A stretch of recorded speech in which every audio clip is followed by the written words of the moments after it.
दोस्तों स्वागत है आपका हमारे YouTube चैनल मैथ इंडियंस में। आज का हमारा टॉपिक है परसेंटेज और इस टॉपिक का पार्ट 3 है। पार्ट 1 और पार्ट 2 के लिंक डिस्क्रिप्शन में है, जहां से उन्हें आप देख सकते हो। हर एक पार्ट में 15 क्वेश्चन है। पहला क्वेश्चन है, कह रहा है कि चीनी के मूल्य में 25% की कमी होने पर एक व्यक्ति 800 रुपये में 4 किलो चीनी अधिक खरीद पाता है, तो वास्तविक मूल्य और नया मूल्य ज्ञात करना है। अब चीनी के मूल्य में 25% की कमी हो जाती है।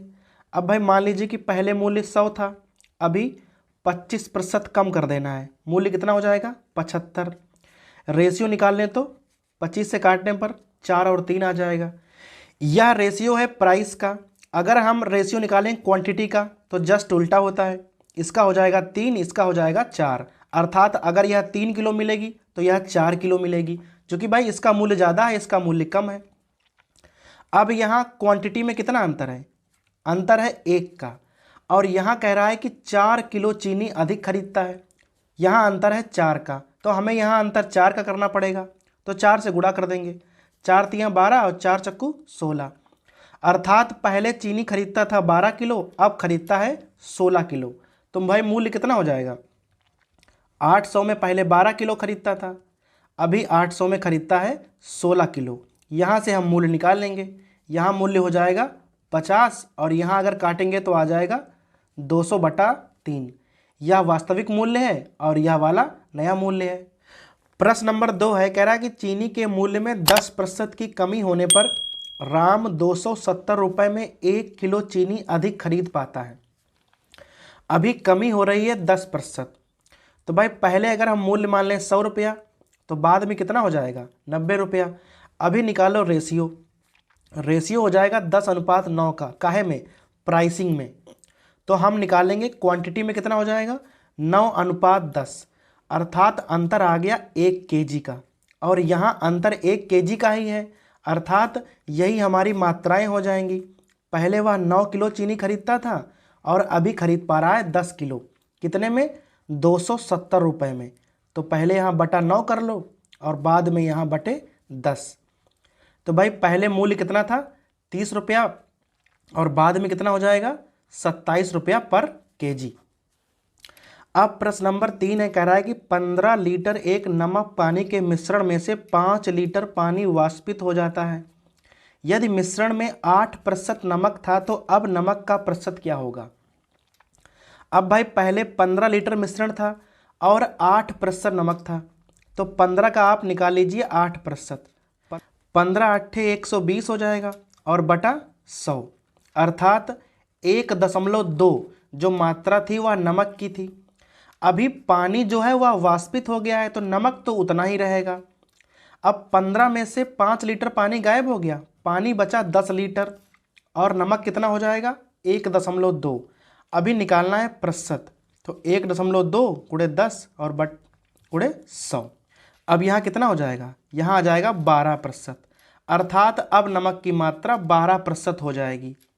अब प्रश्न नंबर 4 है, कह रहा है कि एक मिश्रण में 16% तांबा है। 68 किलो तांबा प्राप्त करने के लिए हमें कितने मिश्रण की आवश्यकता होगी?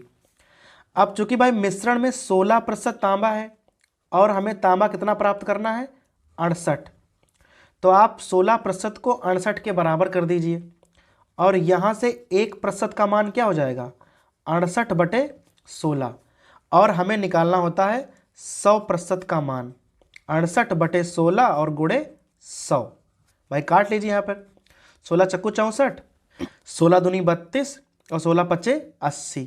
इस प्रकार से आ जाएगा 425 केजी मिश्रण की आवश्यकता हमें होगी। अभी प्रश्न नंबर 5 है, कह रहा है 2 लीटर पानी को 8 लीटर पानी एल्कोहल के मिश्रण में मिलाया जाए जिसमें 40% एल्कोहल है। अभी हमारे पास एक मिश्रण है 8 लीटर का, काहे का? पानी और एल्कोहल का, जिसमें 40% एल्कोहल है। तो सबसे पहले हम निकाल लेंगे कि एल्कोहल कितना है। 8 का 40%, 8 चक्कू 32। 3.2 लीटर एल्कोहल उसमें मौजूद है, बाकी पानी होगा। अभी हमने क्या किया है? 2 लीटर पानी और मिला दिया है। कुल मिलाकर अब वहाँ मिश्रण जो है वो 10 लीटर हो जाएगा। अब 10 लीटर में जो अल्कोहल है वह 3.2 लीटर रहेगा, क्योंकि भाई अल्कोहल तो उतना ही है, तो हमें निकालना है प्रतिशत। तो 3.2/10 और यहाँ गुणे 100 कर दीजिए, तो आ जाएगा 32%। अर्थात जो अल्कोहल है वह अब 32% बचेगा। प्रश्न नंबर 6 है, कह रहा है एक परिवार का पढ़ाई, यात्रा और खाने पीने पर खर्च का अनुपात है 12:17:3। यदि इन खर्चों पर क्रमशः 20%, 30% और 50% की वृद्धि हो तो खर्च में कुल वृद्धि का हमें निकालना है प्रतिशत। भाई पहले अनुपात था 12:17:3 और वृद्धि हो गई इस पे 20%, इस पे 30% और इस पे 50%। तो भाई सबसे पहले हम वृद्धि निकाल लेंगे। अब 12 का 20% क्या हो जाएगा, 2.4, 12 दूनी 24, यहाँ 17 तियाँ 51, 5.1 और 3 का 50% क्या हो जाएगा, 1.5। अब यहाँ पर कुल वृद्धि आ जाएगी 9। और भाई पहले खर्च कितना था, 17 3 20 और 12 32। पहले खर्च था 32, अब 9 बढ़ गया है। अब हमें निकालना है प्रतिशत कितना बढ़ा है, तो भाई क्या हो जाएगा 9 गुणे 100 और बटा 32। अब यहाँ से काट लेंगे, 25 चक्कू 100 और यहाँ चरवट 32, 25 नामा 225 और बटे 8%। अर्थात भाई 225/8% की वृद्धि हुई है कुल खर्च में। अब 7वां प्रश्न है, कह रहा है कि 50 लीटर अल्कोहल के मिश्रण में 20% अशुद्धि है। अब भाई 50 लीटर का मिश्रण है और उसमें अशुद्ध कितनी है, 20%।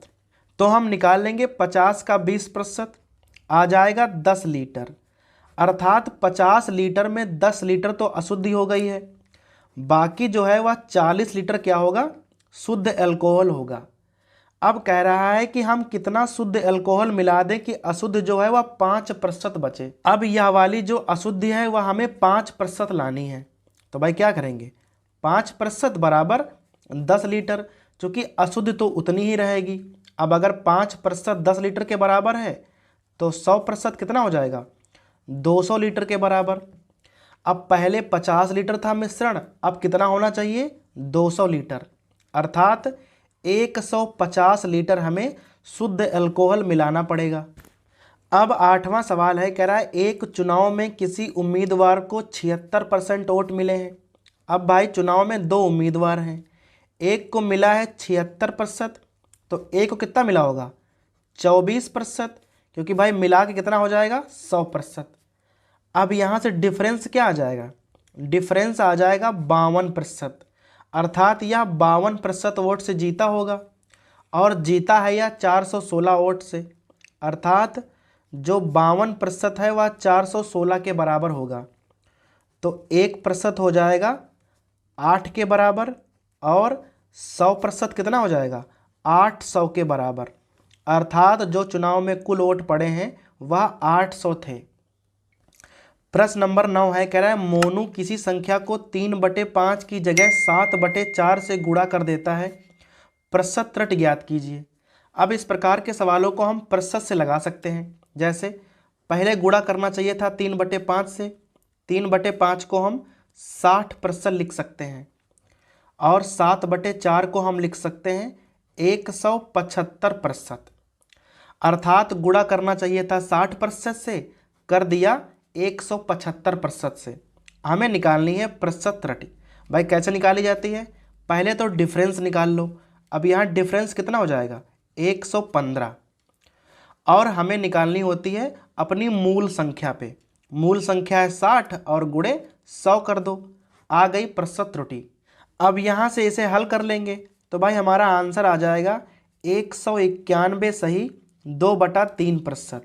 यह हमारी आ जाएगी प्रतिशत त्रुटि। अब 10वां सवाल है, कह रहा है यदि आयकर को 19% बढ़ा दें तो कुल आय 6% कम हो जाती है। आय कर की हमें दर ज्ञात करनी है। अब भाई इनकम टैक्स आप मान लीजिए कि पहले X% था और जो आय थी हमारी वह 100 थी, तो इनकम टैक्स कितना पड़ रहा था हमसे, X रुपया।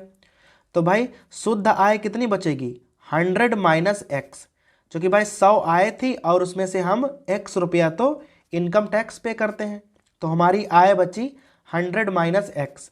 अब कह रहा है आयकर को 19% बढ़ा दें, तो x का आप 19% बढ़ा दीजिए। भाई जितना यहाँ बढ़ाएंगे उतनी ही आय में कमी हो जाएगी, तो आय में कितनी कमी हो जाएगी, 100 माइनस एक्स इंटू 6/100। अब यहाँ से क्या करेंगे, हम x का मान निकालेंगे और x का मान आ जाएगा 24, अर्थात जो इनकम टैक्स की वास्तविक दर थी वह 24% थी। यहाँ पर बस एक ही बात का ध्यान रखना है कि जो इनकम टैक्स में वृद्धि होगी वही शुद्ध आय में कमी होगी। अब प्रश्न नंबर 11 है, कह रहा है कि ताज़ा अंगूर में 80% पानी होता है। अब भाई हमारे पास दो प्रकार के अंगूर हैं, एक ताज़ा 80% पानी हो गया, बाकी हो गया 20% पल्प, और सूखे में क्या है कि भाई 10% पानी है और 90% हो गया पल्प। कह रहा है कि सूखा अंगूर हमारे पास 400 किलोग्राम है। अब अगर 400 किलोग्राम सूखा है तो उसमें पल्प कितना होगा, 400 गुणे 90/100, अर्थात 360 केजी होगा। कह रहा है जब वह ताज़ा था तो उनकी मात्रा क्या होगी। अब हमारे पास पल्प कितना है 360, ताजे में कितना होता है 20%, अर्थात यह ताजे अंगूर के 20% के बराबर होगा। अब 20% 360 है तो 100% 5 से गुणा कर दो 1800, अर्थात ताज़ा अंगूर 1800 केजी था। अब 12वां सवाल है, कह रहा है एक व्यक्ति अपनी आय का 40% बचाता है तो वह एक साल में एक कार खरीद लेता है। वह अपनी बचत कितने प्रतिशत बढ़ा दे कि 8 महीने में वही कार खरीद पाए। भाई पहले वह 40% बचा रहा है तो 12 महीने में एक कार खरीद पाता है। अभी हमें 8 महीने में वही कार खरीदवानी है और हमें बताना है कि वह कितना बचाए। भाई सिंपल सवाल है रेशियो वाला, 12 चक्कू 48, 480, तो भाई यहाँ पर भी 480 ही आना चाहिए, तो बटा 8 कर लेंगे तो हमें x का मान मालूम हो जाएगा 60%, अर्थात पहले उसकी बचत थी 40%, अब होनी चाहिए 60%, पर हमें निकालना है डिफरेंस का प्रतिशत। डिफरेंस कितना हो जाएगा 20, अर्थात भाई 20 का डिफरेंस है कितने पे 40 पे, चूँकि पहले उसकी बचत थी 40%। अब यहाँ से निकालेंगे तो आ जाएगा 50%, अर्थात वह अपनी बचत में 50% की और वृद्धि कर दे। भाई पहले 40 थी अब वह 60 कर दे। प्रश्न नंबर 13 है, कह रहा है एक स्कूल में 1500 विद्यार्थी हैं। सोमवार को 2% लड़के अनुपस्थित थे, मंगलवार को 3% लड़कियां अनुपस्थित थीं, परंतु दोनों दिन कुल उपस्थित विद्यार्थी समान थे। अर्थात भाई 2% लड़के और 3% लड़कियां समान हैं, बॉयज हो गए गर्ल्स हो गए, 2% बॉयज और 3% गर्ल्स समान हैं, तो भाई रेशियो कितना हो जाएगा इनके बीच 3:2 का, जस्ट रिवर्स में होता है। अब लड़के हैं 3 और लड़कियां हैं 2, कुल मिलाकर हो गई 5, कुल मिलाकर 1500 विद्यार्थी हैं, तो 5 बराबर कितना हो जाएगा 1500, तो 1 बराबर आ जाएगा 300, एक इकाई का मान 300 है। लड़कों की संख्या पूछ रहा है, लड़के हैं 3 तो हो जाएंगे 3 तियाँ 900 और लड़कियां हो जाएंगी 600, कुल मिलाकर 1500। अब प्रश्न नंबर 14 कह रहा है कि एक तरबूज में 60% पानी है और शेष गूदा है। अब भाई इधर वाटर और इधर पल्प लिख लेंगे। मान लीजिए भाई 60 किलो पानी होगा तो 40 किलो गूदा हो जाएगा। अब कह रहा है कि प्रत्येक दिन 10% पानी वाष्पित हो जाता है, तो हमें 2 दिन बाद निकालना है। अब पहले आप 10% घटा दीजिए, यहाँ 6 घटेंगे तो आ जाएगा 54। अब 54 का घटाइए 10%, 5.4 तो आ जाएगा 48.6। अब जो पानी है वह कितना है 48.6, पर गूदा तो उतना ही होगा, तो हमें निकालना है गूदे का प्रतिशत। कैसे निकालोगे 40 बटे, और भाई कुल मात्रा कितनी हो जाएगी 40 और 48.6, अर्थात 88.6 और गुणे 100। अब अगर यहाँ हल कर देंगे तो हमारा आंसर आ जाएगा 45.14%, अर्थात बाद में गूदे का प्रतिशत हो जाएगा 45.14। अब प्रश्न नंबर 15 है, कह रहा है एक परीक्षा को पहली बार में 60% लोग पास कर लेते हैं। अब भाई मान लो कि 100 लोग परीक्षा में बैठे, उसमें से 60 लोगों ने तो पहली बार में परीक्षा क्लियर कर दी। अब बचे 40 लोग। कह रहा है कि दूसरी बार में 75% लोग परीक्षा क्लियर कर देते हैं। भाई 40 में से 75% लोग दूसरी बार में क्लियर कर देंगे, अर्थात 30 लोग। अब बचे हमारे पास 10 लोग। कह रहा है जबकि तीसरी बार में 50% लोग क्लियर कर देते हैं, तो यहाँ 50%, अर्थात 5 लोग बाद में क्लियर कर देते हैं। अब हमारे पास बचे 5 लोग जो इन तीनों ही बार में परीक्षा क्लियर नहीं कर पाए हैं। इन 5 लोगों को परीक्षा 3 बार से अधिक बार देनी पड़ेगी, अर्थात 5%।